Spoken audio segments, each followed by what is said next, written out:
आप देख रहे हैं न्यूज़ इंडिया टीवी, आपकी आवाज आपके साथ। मथुरा में प्रसिद्ध कथावाचक अनिरुद्ध आचार्य द्वारा महिलाओं के चरित्र पर की गई टिप्पणी के विरोध में अधिवक्ताओं ने उनका पुतला फूंका और कार्यवाही न होने पर आंदोलन की बात कही।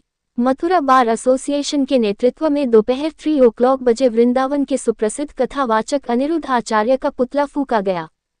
एक दिन पूर्व उनके खिलाफ कार्यवाही के लिए वकीलों ने वरिष्ठ पुलिस अधीक्षक से मिलकर उनके खिलाफ मुकदमा दर्ज करने की मांग की।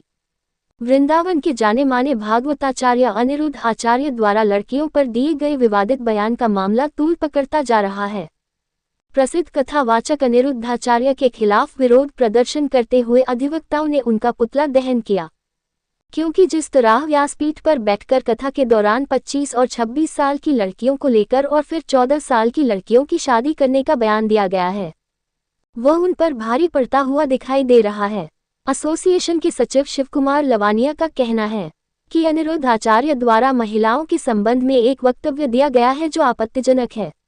विरोध प्रदर्शन कर रहे लोगों ने चेतावनी दी है कि यदि कथावाचक के खिलाफ पुलिस कोई कार्रवाई नहीं करती है तो वह अदालत में उनके खिलाफ मुकदमा दर्ज करने को प्रार्थना पत्र सोमवार को देंगे। न्यूज़ इंडिया टीवी से श्याम सुंदर रिपोर्ट, मथुरा से। आचार्य की हर आए दिन गलत टिप्पणियां होती हैं, जिसका श्रेय वो एआई को दे देते हैं। कहते हैं ये एआई ने किया है, मैंने कुछ बोला ही नहीं है। हर टिप्पणी के बाद वो ऐसे ही नेशनल टीवी के सामने आके माफी मांग लेते हैं, लेकिन उनकी ऐसी माफियों से काम नहीं चलेगा। इस बार हम उन पे मुकदमा दर्ज करवाना चाहते हैं और उन पे FIR करवाना चाहते हैं। दूसरी बात ये कि कल फिर से उन्होंने एक वीडियो में सामने आके कहा कि मैंने ये बात कही नहीं थी, और ये जो कहा गया है, जो गलत टिप्पणियां वायरल हो रही हैं, ये सारा एआई को श्रेय जाता है। मैंने ये सब कुछ कहा ही नहीं है। आती है जिन पर महिलाओं पर ही वो कोई ना कोई गलत टिप्पणी करते हैं, और वो टिप्पणी उनकी इतनी अभद्र होती है जो सुनने योग्य नहीं होती है। उनकी श्रद्धालु भी महिलाएं होती हैं, वो इस बात की भी मर्यादा का ध्यान नहीं रखते हैं। तो वो अपने शब्दों आगे के लिए अपने शब्दों पे नियंत्रण रखें। और ये जो उन्होंने वीडियो जो उनका वायरल हो रहा है, इसको सुनकर के हम लोगों में आक्रोश है। SSP साहब से हमने शिकायत की है। आगे जैसे भी कार्यवाही होती है उसके बाद हम माननीय न्यायालय की शरण में जाएंगे। कथावाचक होते हुए वो कथा न करके हमेशा अनर्गल बातें करते हैं। उसके बाद आप देखिए कि महिलाओं को बढ़ावा देना उनका सबसे मेन काम होना चाहिए, क्योंकि उनकी कथा में 90% महिलाएं आती हैं। उसके बाद जो उनका गौरी गोपाल वृद्धाश्रम है वो केवल महिलाओं के लिए कार्यरत है। आप कैसे मान सकते हैं कि ऐसा इंसान महिलाओं के लिए कुछ भी काम करेगा? मैं ये मानती हूँ कि वो पूरी तरह से महिलाओं का प्रताड़ित कर रहे हैं, महिलाओं के साथ दुष्व्यवहार कर रहे हैं। हो सकता है कोई कुकर्म भी कर रहे हो उनका, क्योंकि आप ये सोचिए कि जब वो व्यास गद्दी पे बैठ के कैमरे के सामने महिलाओं के बारे में अभद्र टिप्पणी कर सकते हैं, तो अकेले में वो उनको रोटी दे रहे हैं या नहीं दे रहे, उनको पीट रहे हैं या उनके साथ कोई भी गलत हरकत कर रहे हैं, तो आप क्या कह सकते हैं? इसलिए मैं ये कहना चाहूंगी कि सभी महिलाओं को उनका पूरी तरह विरोध करना चाहिए। उनके गौरी गोपाल आश्रम में ताला लगना चाहिए, जिसकी वजह से आज वो ऑस्ट्रेलिया में बैठे हुए हैं।